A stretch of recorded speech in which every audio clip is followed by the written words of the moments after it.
Assalamualaikum warahmatullahi wabarakatuh. Izin memperkenalkan diri, nama saya Ali Nur Aiko dari jurusan Ekonomi Syariah kelas A. Di sini saya akan menunaikan tugas yang diberikan oleh Ibu Gina Syaifur Rahman, mata kuliah Pemikiran Ekonomi Islam. Jadi yang pertama itu ada Mesir kuno, dari tahun 3000 sampai 1000 tahun sebelum Masehi. Jadi pada masa Mesir kuno ekonominya itu bergantung pada pertanian di tepi sungai Nil. Masyarakatnya itu sudah mengembangkan sistem irigasi, membangun gedung untuk hasil panen, dan sudah mengenal sistem pajak. Jadi tujuan mereka adalah untuk kesejahteraan masyarakat dan stabilitas pemerintah. Namun masalah muncul karena pajak yang memberatkan, monopoli pangan oleh bangsawan, serta distribusi yang tidak adil. Ekonomi di situ sangat terpusat pada Firaun dan para pejabat.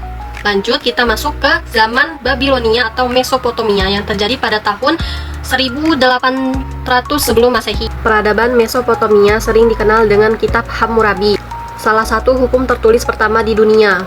Di sini diatur tentang perdagangan, kontrak, upah buruh, dan denda.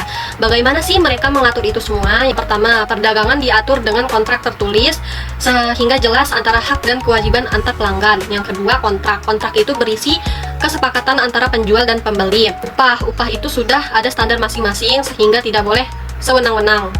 Yang terakhir itu denda. Denda sudah diterapkan bagi yang melanggar.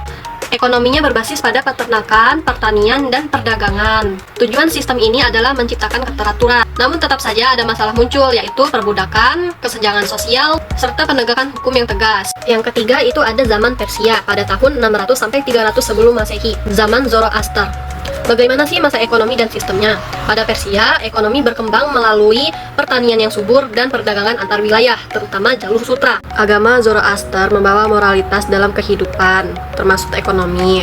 Pemikirannya menekankan kejujuran, keadilan, dan tanggung jawab sosial. Tujuan sistem hukum ini adalah menciptakan keseimbangan antara kepentingan individu atau masyarakat. Meski demikian, muncul masalah berupa perbedaan kelas sosial yang tajam, serta didominasi bangsawan dan militer dalam menguasai sumber daya. Lanjut ke empat, yaitu zaman Yunani kuno pada tahun 500 sampai 300 sebelum Masehi.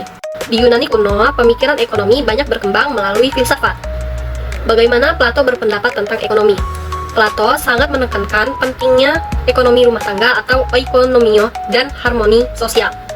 Dan bagaimana sih Aristoteles membedakan antara ekonomi produksi dan artifika? Aristoteles atau murid Plato yang membedakan antara ekonomi alami, produksi untuk kebutuhan, dan ekonomi artifikal untuk keuntungan seperti praktik laba. Ia menolak perdagangan berlebihan karena dianggap merusak moral. Ada masalah apa sih dalam ekonomi Yunani? Masalahnya itu ada di praktik lapangan. Praktik lapangan itu masih syarat dengan eksploitasi budak, sehingga meskipun ada teori tentang keadilan, kenyataannya masyarakat Yunani tetap timpang. Ketika Romawi berkuasa, ekonomi ditopang oleh pajak, perdagangan, pertanian. Tujuannya adalah untuk mendukung ekonomi yang lebih luas. Namun masalah muncul karena kesenjangan sosial, pajak yang tinggi, dan ketergantungan terhadap budak. Di India, sistem ekonomi tidak bisa lepas dari agama Hindu dan sistem kasta. Basisnya tetap pada pertanian dan perdagangan. Sistem kasta menentukan peran ekonomi. Brahmana sebagai pendeta, kesatria sebagai pemerintah, waisya sebagai pedagang atau petani, sudra sebagai pekerja kasar. Tujuannya untuk keteraturan sosial. Masalah besar muncul berupa diskriminasi dan pembatasan mobilitas sosial. Arab pra-Islam masa jahiliyah pada tahun 500 sampai 600 Masehi. Sebelum datangnya Islam, masyarakat Arab hidup pada zaman jahiliyah. Ekonomi pada zaman itu bertumpu pada perdagangan yang menghubungkan Mekah, Yaman, dan Syam. Ciri utama ekonomi pada zaman jahiliyah yaitu praktik riba, monopoli, perjudian, eksploitasi anak yatim dan orang lemah. Tujuannya semata-mata mencari keuntungan tanpa melihat keadilan. Akibatnya terjadi kesenjangan sosial, ketidakadilan, dan moralitas ekonomi yang buruk.